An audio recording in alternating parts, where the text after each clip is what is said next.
Recording in progress. Hi guys, how are you? Hi, doing well, thank you. Good, good.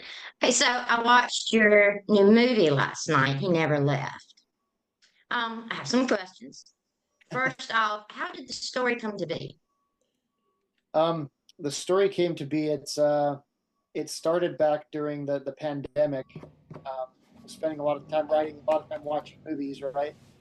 And this idea about this guy isolated in a motel kind of came about. I was watching movies like Rear Window and The Strangers and things like that, and so I started to develop that. And then my history is working in law enforcement. I had these characters, these real people that I'd met over the years, and they kind of came together to create Gabe. Just this broken person who's not a bad guy, made some bad decisions, and is struggling with running or atoning for what he's done. And so it kind of grew from there. And then I pitched the idea to my buddy Michael Balaf, who produced it and shot it and did a million things on it. And he kind of said, I like it, but what if we set it kind of in the fall season? And what if we introduced a third character, like a masked killer? And that just kind of sat with me for a while. And I went back to the script and I started to incubate this lore into the story, and it just connected perfectly. It was like that was what was missing. And so that was the final piece, is to accept, okay, let's do a slasher movie mixed with this crime thriller that we had the foundation of. And Colin was the final piece of that, is when he signed on. It's like, okay, we can do this. Yeah, but see, when I first got the script, though, James pitched me on, it was a Portuguese fisherman who inherits an all-girl basketball team with a bionic dog, and it was a musical. And I said, I'm in. And then when I showed up to shoot, he had all these other crazy ideas, and I'm like, what? Pulled the switcheroo on you, man.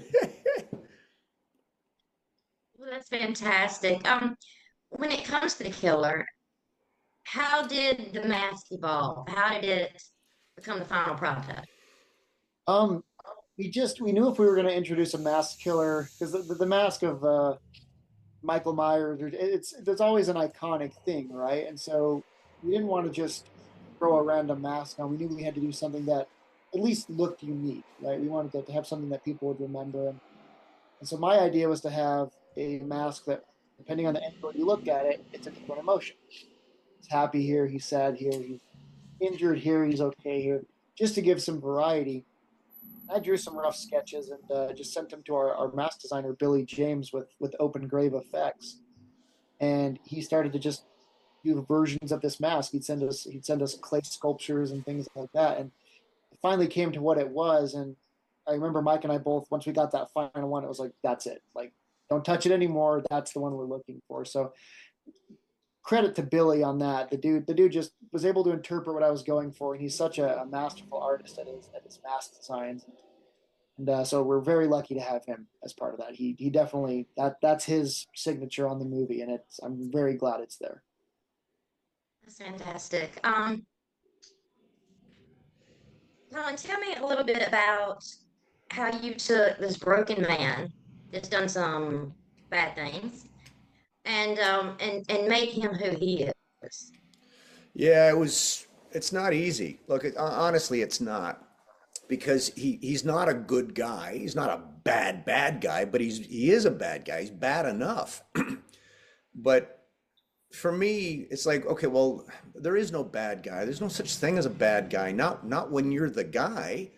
Everybody's, everybody's trying to do the best they can in their own even twisted kind of way. So for me, what really drew me to the idea, to the character, was this idea of, here's a guy that's basically at the end of his rope.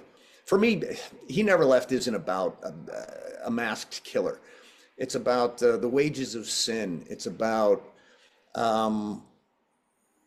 what it's actually like in hell. Because I think a lot of these characters were in hell before they even got to that motel, and you're seeing it play out, and you're seeing everything that, just the consequences for the choices that this person has made. And yet, by finding himself now in the worst possible scenario, as horrific as it is, or as horrible as it is, he's able to use it or find a way through it to find a measure of redemption and maybe a bit of atonement, and maybe come out the other side of that different. And it's an interesting thing to go through in order to achieve that, because it's not like he found a little girl that needed help. It's like, no, we're in a slasher movie genre here, and yet to navigate through his guilt and his own personal fears and horrors and insecurities and shortcomings, and still trying to find a way, even in his own little way, to be just that much better at the end. So if anything, it was a bit of a trick, because it was kind of done in reverse, in that this character shows up and he's bouncing off the walls in full-blown panic, full-blown insecurity, and yet at the end I wanted him to be a little bit more like a Zen monk, that he's found something in the middle of all this horror. It's perhaps maybe the only moment of stillness or calm that he may have ever had in his entire life. If I can add one thing on that too, just one of the elements I loved working with was that you've got Gabe, who is on the run for killing someone, right? And he is in this motel with people who, don't spoil things, but kill people. And so I love the idea that, and it was an early idea, that these people are both killers on paper, right? Gabe is as guilty of murder as this person is, but there's a distinction of good versus evil, right? Was Gabe's incident comparable to what he runs into, right? So there's circumstantial, what he did was wrong, but then there's true evil which he encounters. So I love that idea of playing with that. They're both killers, but in very different, respects. So that was fun to kind of to play with a little. Right. And I can definitely see that. I mean, there is, one made a bad mistake, and the other one is just evil. I mean, he's Yeah. just a killer. I mean, because things happen. People have accidents and do stuff that they wish they wouldn't have done. Even when they want to survive the situation. Yeah. So I mean, it's kind of he's more understandable than the killer, like the killer. I hope that's what came across. That was the intent, was to make him relatable and have empathy for him, right? He's in a really bad situation. So And he's going through it because he's haunted by it, and that doesn't redeem him, but doesn't make him as bad. yeah. Okay, when it comes to special effects in the film, what portion is practical and what part is CGI? So essentially all of it, except for a couple shots, are practical. I'm a firm believer in practical. We've dabbled in some digital stuff a bit. The eye effects on the dead, I don't want to give things away, but the dead kid. Um, those we had some visual effects done. There's a couple digital enhancements that we added here or there, but all the gore, all of that is all practical. We come from a long history of just figuring out how to make something look good without relying on a computer to do it. And so we kind of, I don't think it was ever even a question going in. We're just, all right, we're going to figure out a way to make all these practical effects. And I think they did for the most part. I hope they landed. We obviously, like I said, the eyes of the kid, we wanted to enhance a bit, but yeah, it's more fun if you can make it real. It's the way to do it, at least in my opinion. So, I'm a big fan of practical. I yeah, mean, it just CGI doesn't matter what you do to it; it's just not gonna come across real to me. I agree, 100%. In all the scenes, what two do you think? I mean, what do you think that was the most difficult to accomplish, just in general? Colin, what about you? Ooh, no, I'm curious as to what you're going to say, James. So I'll defer back to you. Most difficult scene. What was the most difficult to accomplish? I want to say it was the ending sequence with the fight, and Colin knows where I'm going with this. The fight between Gabriel and one of the that he encounters in the final act, but because we had so many different versions of it, we weren't sure how we were going to shoot it. On paper, in the final script, it's actually very different. But we realized that that just wasn't selling it. It wasn't, the original idea was just kind of more generic. So Colin actually said, "Hey, what if we shoot this scene where the guy never escapes? He's tied up and gagged the entire time." And this was on set when we kind of decided to do this, and it was like, "Ooh, boy, that's that changes the blocking and everything." And I know for Colin, he was flipping over the bed and whacking his head on the door and things like that. So that scene took a lot of time and it was a lot of stress, but ultimately, and to you, Colin, my hat off, that it's so much better than we would have had it. No, well, if I can add my 2 cents to that. And again, that's just a testament to you and Michael, because sometimes you're just discovering things. They weren't on the page, but somebody comes up with an idea, and it could be the craft service person who's making sandwiches, and it's like, hey, that's a good idea. Let's try that. But I remember, yeah, so I was Gabe is all taped up, his feet and his wrists, and I mean that's it. And I think as scripted, he somehow gets out of it, and then there's a fight or what have you, and it just kind of struck me, and not to belittle the genre or anything, but I mean, we've kind of seen that. So it was just an idea. And it was like, hey, James, what if he doesn't get out? What if he doesn't break his restraints? What if he's still duct taped?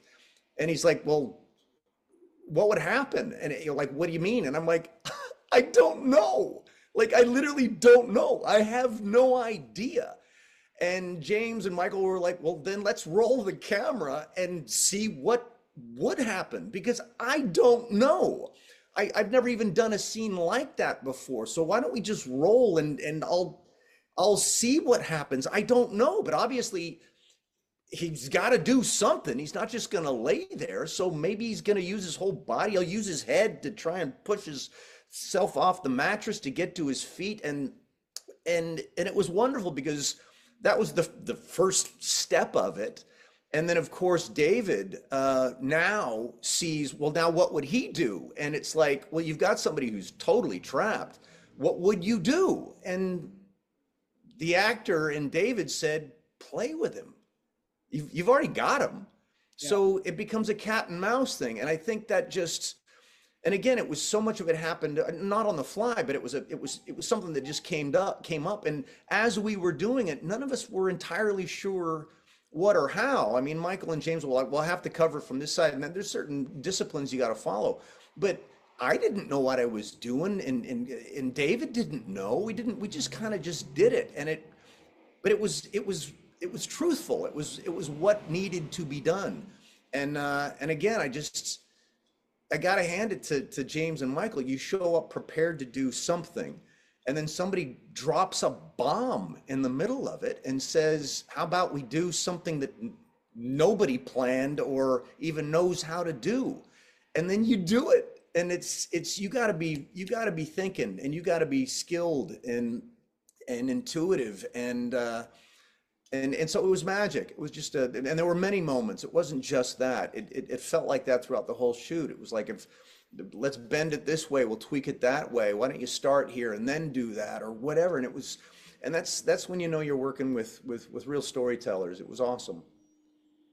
That's a great story. I like that about how how it evolved, and I think it ended up great. I think it was it's a compelling film. You've got all these different angles between thriller and serial killer and monster and accident. It's just there's so much there, and we don't get that too often these days in horror anymore. Not just that. I'm sorry, my cat is. Is that your cat? I'm like, cat. I'm like, oh, there's an earthquake here. I'm in California as well. Oh my God. I saw it pass by. But yeah, I locked mine out. She'll come just sit right on the damn keyboard. And Bucky's bad about it. But yeah, like I said, I think it ended up, a great movie, and it definitely had a lot of different things we don't see much, and I think that's a great thing. the hope. I wanted to make something that was different. I mean, pay tribute to the genres, pay tribute to Halloween genre, pay tribute to slashers, but to just do something that I had not seen before in that kind of film. And again, whether or not it all worked, that's to the viewer.